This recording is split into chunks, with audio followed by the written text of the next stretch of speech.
या फिर अल्फाज की जगह पर रुक। शद जो होता है इसका मतलब है दबा के लफ्ज़ को या हर्फ को लंबा करके पढ़ना।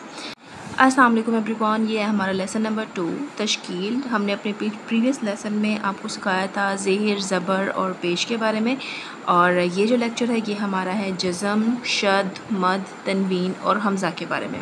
तो चलिए अपना लेसन शुरू करते हैं। सबसे पहले हम सीखेंगे कि जज़म क्या है। जज़म सुकून, जज़म को हम सुकून भी कहते हैं, और इसकी अलामत जो है उसे ये होती है। मैं आपको थोड़ा क्लोज़ करके दिखाती हूँ। सुकून की अलामत ये होती है, ठीक है।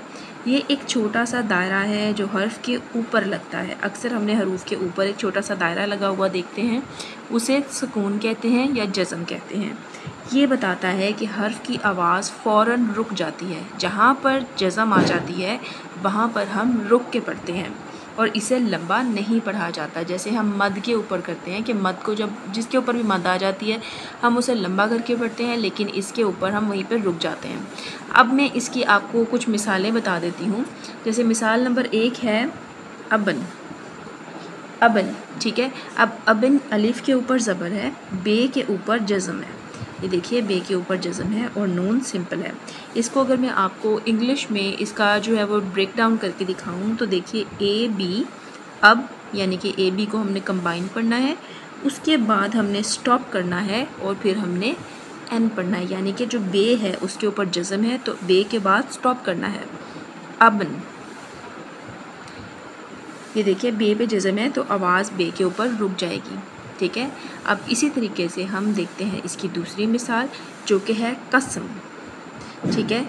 काफ, काफ के ऊपर ज़बर है, सीन के ऊपर जज़म है और मीम। अब यहाँ पे क्या है Q A S, Q A और एस को हम मिला के पढ़ेंगे कस, ठीक है। आगे यहाँ पर क्योंकि सीन के ऊपर जज़म है इसलिए एस के बाद हम रुक जाएंगे, सीन के बाद हम 1 सेकंड का पॉज लेंगे और उसके बाद एम बोलेंगे यानी कि मी, कसम, कसम। आगे है शम्स, शीन, मीम और सीन। इसमें शीन के ऊपर ज़बर है, मीम के ऊपर जज़म है, ठीक है। अब मीम के ऊपर जब जज़म होगी तो हम एस एच ए श और एम को हम मिला के पढ़ेंगे। ये 3 वर्ड्स हम मिला के पढ़ेंगे और उसके बाद हम स्टॉप देंगे, बोलेंगे एस, ठीक है। तो क्या बन गया शमस, शमस, ठीक है। अबन, कसम और शमस। यानी कि जज़म एक मैं आपको इन शॉर्ट वर्ड्स में बताती हूँ कि जो जज़म है उसे रुक के पढ़ना होता है। जिस लफ्ज़ के ऊपर ये गोल दायरा आ जाता है, जज़म की निशानी आ जाती है, उसको हमने रुक के पढ़ना होता है। अगली हमारी जो हरकत है वो है शद। शद अक्सर आपने ये वाली जो अलामत है देखी होगी किसी भी लफ्ज़ के ऊपर। तो लफ्ज़ के ऊपर जब ये अलामत होती है तो इसका मतलब है कि उस लफ्ज़ को 2 बार या फिर ज़ोर से पढ़ा जाता है, ठीक है। ये जो शद होती है ये हर्फ को 2 बार या ज़ोर से पढ़ने की अलामत कहलाई जाती है। फॉर एग्ज़ाम्पल अब लफ्ज़ हक़, तो हक़ के ऊपर जो क़ाफ़ है उसको हम ज़रा दबा के पढ़ते हैं, ठीक है। तो जब जिस लफ्ज़ को भी हम दबा के पढ़ते हैं उसके ऊपर शद आएगी, या जिस लफ्ज़ को भी जैसे अल्लाह में 2 लाम हैं तो हम उसको उसके ऊपर शद डालते हैं क्योंकि हम उसको दबा के पढ़ते हैं। अब ये लफ्ज़ है हक़, तो हक़ के अंदर है और डबल काफ यहाँ पर लिखा हुआ है, ठीक है। तो हमने हक़ डबल काफ इसलिए क्योंकि हम आपको यहाँ बता सकें कि इसके ऊपर ज़रा हम ज़ोर दे के पढ़ेंगे। अब जैसे एच ए ह और क्यू क्यू, हक़। इसी तरह है मद, दाल के ऊपर शद है तो हम इसको दबा के पढ़ेंगे, ठीक है। इसका हमने यहाँ पे ब्रेक डाउन इस तरीके से किया हुआ है, यानी कि डबल डी और डबल दाल के साथ।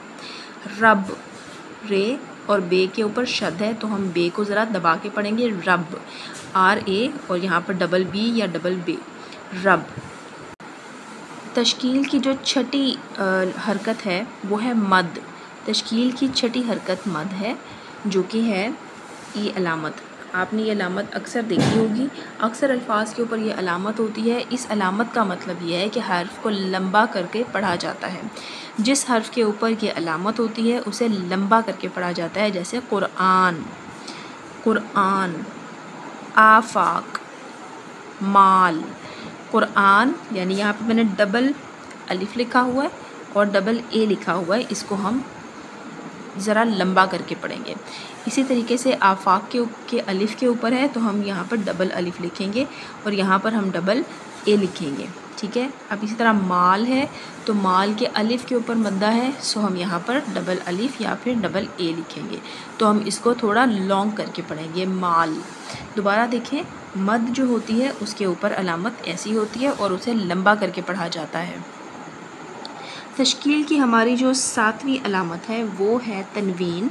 तनवीन का मतलब है 2 ज़बर, 2 ज़ेर या 2 पेश, जो अरबी ज़बान में अक्सर नून की आवाज़ देती है, ठीक है। तनवीन की किसी हर्फ के ऊपर 2 ज़बर हो, 2 ज़ेर हो या 2 पेश हो तो उन्हें क्या कहते हैं? तनवीन।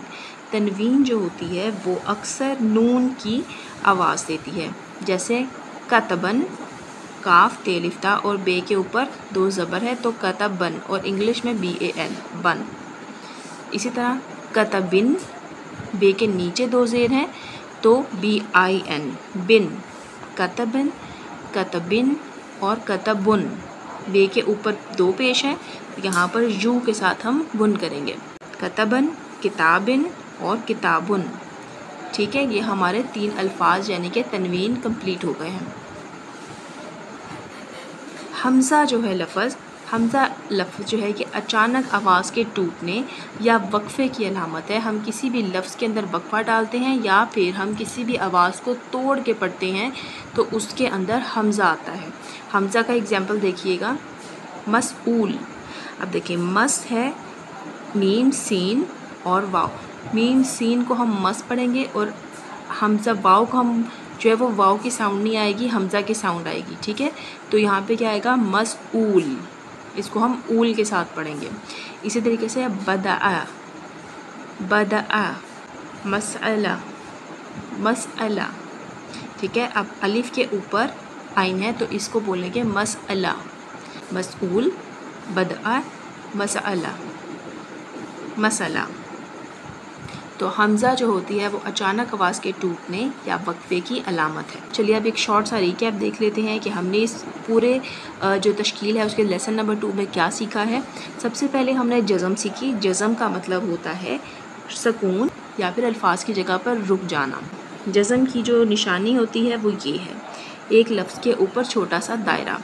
इसी तरह जो शद है, शद जो होता है इसका मतलब है दबा के पढ़ना या 2 बार पढ़ना किसी लफ्ज़ को, और उसके ऊपर ये अलामत होती है।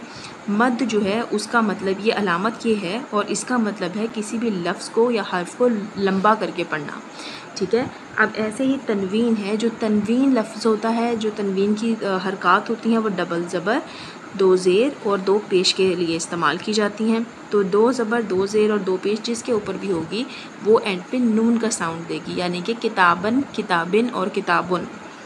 अब इसी तरीके से अगर हम हमज़ा लफ्ज़ देखें तो हमज़ा का लफ्ज़ जहाँ भी, हमज़ा की हरकत जहाँ पर भी आएगी वो लफ्ज़ वहाँ पर टूटेगा। टूट कर दोबारा से हम उसको पढ़ेंगे तो उसको, जैसे कि हम लफ्ज़ पढ़ेंगे मसऊल, मसऊल, ठीक है। तो इसी तरीके से हमारी जो हमज़ा की हरकत है वो इस्तेमाल में आएगी। आई होप आपको ये वीडियो आज की अच्छी लगी होगी और काफ़ी इन्फॉर्मेटिव होगी। इस तरह की मज़ीद वीडियोस देखने के लिए मेरे चैनल को सब्सक्राइब करना ना भूलें। और हाँ, मिलते हैं अगली वीडियो में उर्दू ग्रामर के एक नए टॉपिक के साथ। हमारा फर्स्ट टॉपिक था तश्कील, जिसके ऊपर हमने 2 लेसन्स बनाए। अब हम आगे नेक्स्ट देखते हैं कि हम अपना कौन सा टॉपिक लेके आते हैं। मिलते हैं अगली वीडियो में। अल्लाह हाफ़िज़।